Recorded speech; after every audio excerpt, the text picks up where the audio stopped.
بسم اللہ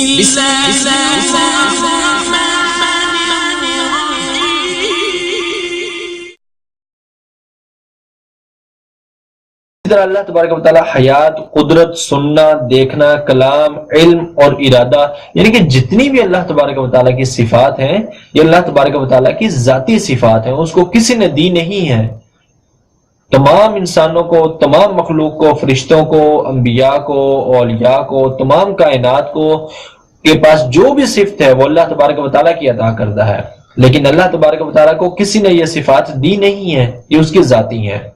اور ساری کائنات جو ہے وہ انبیاء ہوں، وہ ملائکہ ہوں، وہ اولیاء ہوں، وہ کائنات کی کوئی بھی شخصیت ہو، کوئی بھی انسان ہو، جو چیز بھی کائنات کے اندر ہے اس کو جو بھی صفت ملی ہے، مثلا بولنا ہے انسان کے لیے تو انسان کا بولنا یہ اللہ تبارک و تعالیٰ کا محتاج ہے، اور بولنے کے لیے اللہ تبارک و تعالیٰ نے زبان کو سبب بنایا ہے، لیکن اللہ تبارک و تعالیٰ کلام فرمانے کے لیے نہ تو زبان کا محتاج ہے، اللہ تبارک و تعالیٰ جو ہے وہ بولنے کے لیے، کلام فرمانے کے لیے کسی اور کا محتاج ہے۔ انبیاء، ملائکہ، اولیاء جتنے بھی ہیں وہ اللہ تبارک و تعالیٰ کی ذات کے محتاج ہے۔ اللہ تبارک و تعالیٰ نے قدرت عطا کی تو انسان بول سکتا ہے، انبیاء نے کلام فرمایا، فرشتے کلام کرتے ہیں، اولیاء کلام کرتے ہیں، اور انبیاء کا، اولیاء کا، فرشتوں کا، انسانوں کا اللہ تبارک و تعالیٰ نے جو کلام رکھا اس کے لیے زبان کو سبب بنا دیا۔ اللہ تبارک و تعالیٰ اس سبب اور اس محتاج سے پاک ہے۔ یہ صرف اور صرف اللہ تبارک و تعالیٰ کی شان ہے کہ وہ بولنے کے لیے، وہ سننے کے لیے، وہ دیکھنے کے لیے، وہ ارادے کے لیے، وہ علم کے لیے، وہ باقی ساری کائنات کی طرح، باقی ساری مخلوق کی طرح وہ کسی بھی چیز کا محتاج نہیں ہے۔ یعنی کہ اللہ تبارک و تعالیٰ کو سننے کے لیے معاذ اللہ کانوں کی ضرورت نہیں ہے، وہ کانوں سے، وہ ہر طرح کے جسم سے پاک ہے۔ اللہ تبارک و تعالیٰ کی صفات اور ذات کا کوئی جسم نہیں ہے، کیونکہ جسم جب ہوگا تو اس کا احاطہ ہوگا، اس کی کوئی نہ کوئی حدود ہوں گی، تو اللہ تبارک و تعالیٰ کی ذات جسم سے بھی پاک ہے اور اس کی صفات جو ہیں وہ بھی جسم سے پاک ہے۔ اللہ تبارک و تعالیٰ کی دیگر صفات کے مطابق کلام جو ہے اللہ تبارک و تعالیٰ کا، یعنی کہ وہ جو کچھ کلام فرماتا ہے یہ بھی قدیم ہے، یعنی کہ یہ ہمیشہ سے ہے اور ہمیشہ تلک ہے۔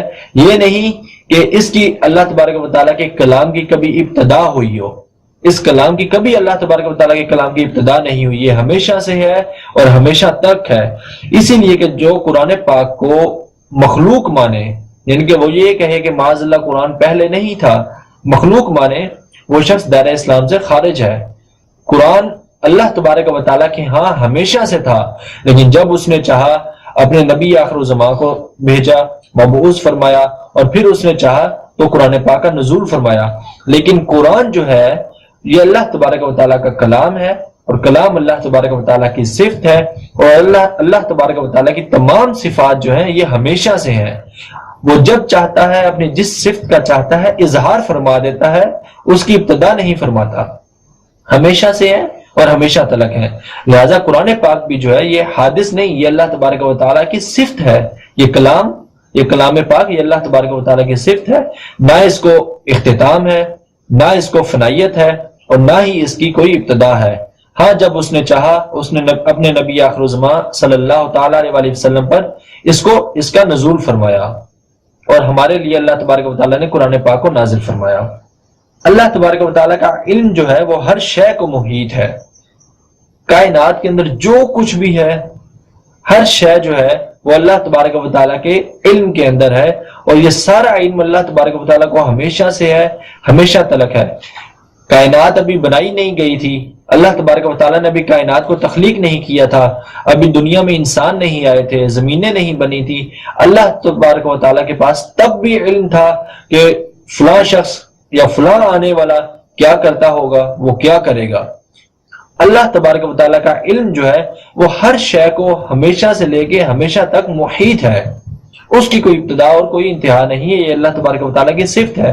ہمارے لیے ابتدا ہے کہ انسان پیدا ہوتا ہے، وہ بچہ ہے، وہ بڑا ہوتا ہے، وہ کسی کام کی ابتدا کرتا ہے، اس کو پھر علم ہوتا ہے، وہ پڑھتا ہے، اس کو پھر علم ہوتا ہے۔ لیکن اللہ تبارک و تعالیٰ کے لیے جو علم ہے یہ ہمیشہ سے ہے اور ہمیشہ تلک ہے۔ اللہ تبارک و تعالی ہمیشہ سے جانتا ہے کہ فلاں شخص نے فلاں وقت میں کیا کرنا ہے، وہ کیا کرے گا۔ اللہ تبارک و تعالی ہر غیب اور ہر شہادت یعنی کہ حاضر کو جانتا ہے۔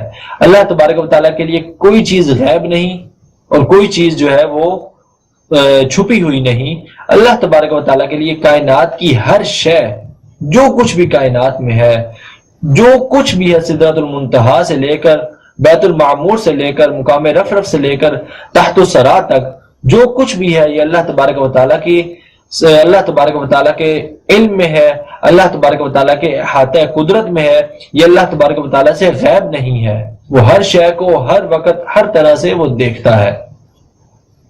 اور اللہ تبارک و تعالیٰ کے لیے، اللہ تبارک و تعالیٰ کے علاوہ کوئی شخص بھی انبیاء کے لیے، حتیٰ کہ سلطان الاولیاء آقا علیہ الصلوۃ والتسلیم کے لیے بھی سوئی کے ایک ناکے کے برابر بھی علم یا کوئی بھی صفت ذاتی مانے، وہ دائرہ اسلام سے خارج ہے۔ آقا علیہ الصلوۃ والتسلیم کے پاس بھی جتنی صفات ہیں وہ اللہ تبارک و تعالیٰ نے عطا فرمائی۔ آقا علیہ الصلوۃ والسلام کا جتنا علم ہے وہ اللہ تبارک و تعالیٰ نے عطا فرمایا۔ اللہ تبارک و تعالیٰ کی ذات کے علاوہ وہ فرشتے ہوں، وہ انبیاء ہوں، وہ اولیاء ہوں، وہ کائنات کی کوئی بھی چیز ہو، جنات ہوں، انسان ہو، کسی کا بھی کوئی بھی علم اور کوئی بھی صفت، چھوٹی سے چھوٹی صفت بھی وہ اللہ تبارک و تعالیٰ کے دیے بغیر نہیں ہے۔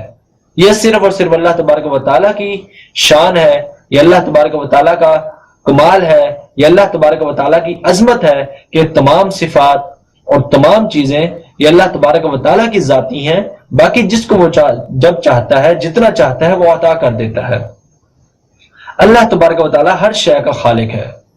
کوئی چیز ایسی نہیں کائنات کی جو اللہ تبارک و تعالیٰ کے تخلیق کیے بنا، اللہ تبارک و تعالیٰ کے بنائے بغیر وہ خود بخود بن گئی ہو۔ اور حقیقتاً اللہ تبارک و تعالیٰ ہی روزی اور رزق دینے والا ہے، فرشتے اس کا وسیلہ بنتے ہیں۔ آپ کسی اللہ کے ولی سے، نبی اکرم صلی اللہ تعالی علیہ وسلم کے وسیلے سے دعا کرتے ہیں تو وہ وسیلہ بنتے ہیں۔ آج آپ کوئی کسی کو تنخواہ دیتا ہے تو وہ وسیلہ بنتا ہے۔